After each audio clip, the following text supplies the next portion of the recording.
बच्चों की पैदाइश के बाद या बच्चों की पैदाइश के बगैर दोनों सूरतों में बच्चेदानी जो है वो बाहर की तरफ निकलती है, या जब ख़वातीन इस्तिंजा करती हैं तो उस टाइम पे उनका ये कहना होता है कि हमारी जो वजाइनल एरिया है या उस जगह पे हमें ऐसे लगता है कि कोई चीज़ हमारे हाथ को टच हो। एक्चुअली में ये जो प्रॉब्लम है इसको हम कहते हैं वजाइनल प्रोलैप्स, कि जो बच्चेदानी है वो बाहर की तरफ आ रही है। और उसके रीज़न्स क्या हैं?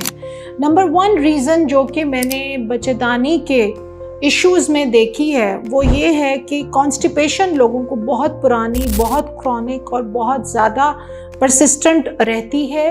और कॉन्स्टिपेशन को बिल्कुल भी ख़वातीन जो हैं वो किसी किस्म की इम्पॉर्टेंस नहीं देती हैं। अक्सर लोगों का इसके बारे में इस चीज़ का इल्म नहीं है कि जो कॉन्स्टिपेशन है इसके दूररस असरात मसाने की नाली पर और बच्चेदानी के ऊपर क्या क्या होते हैं। तो यू नीड टू अंडरस्टैंड कि कॉन्स्टिपेशन आपने नहीं होने देनी। उसके लिए आप फाइबर लें, पानी का इस्तेमाल ज़्यादा करें, गर्मियाँ हैं तो नींबू पानी बहुत ज़्यादा पिएं। नंबर 2 कॉज वो है प्रोलॉन्ग लेबर, यानी आपकी लेबर जो है या तो वो 2 या 3 दिन भी कुछ लोगों की लेबर चलती है, यानी लेबर पेन्स शुरू हो गई। जो दाइयाँ होती हैं या डॉक्टर्स होती हैं वो बहुत अर्ली स्टेज पे ही आपको कहती हैं कि पुश करना शुरू कर दें। आप तो unnecessary pushing of the baby at the wrong time can lead to lot of unnecessary problems जो आपको बाद में फेस करने पड़ते हैं। सो जितनी भी समझदार गायनाकोलॉजिस्ट होती हैं आपने देखा है कि वो बिल्कुल लास्ट स्टेज ऑफ लेबर पे जब बच्चे का सर नज़र आना शुरू हो जाता है उस वक्त पुश का कहती हैं। उससे पहले पुश करवाना जो है वो that can lead to unnecessary trauma to the surrounding tissues, pelvic tissues, pelvic gutter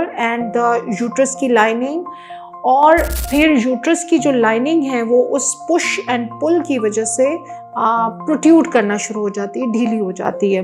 number 3 lack of exercise and lack of persistence to lose the weight. क्योंकि हम वज़न को सीरियसली लेते ही नहीं हैं तो हम क्या करते हैं, हम एक प्रेगनेंसी से दूसरी प्रेगनेंसी के दरमियान गैप बहुत कम होता है, उसके लिए हम डॉक्टर से मशवरा नहीं करते हैं।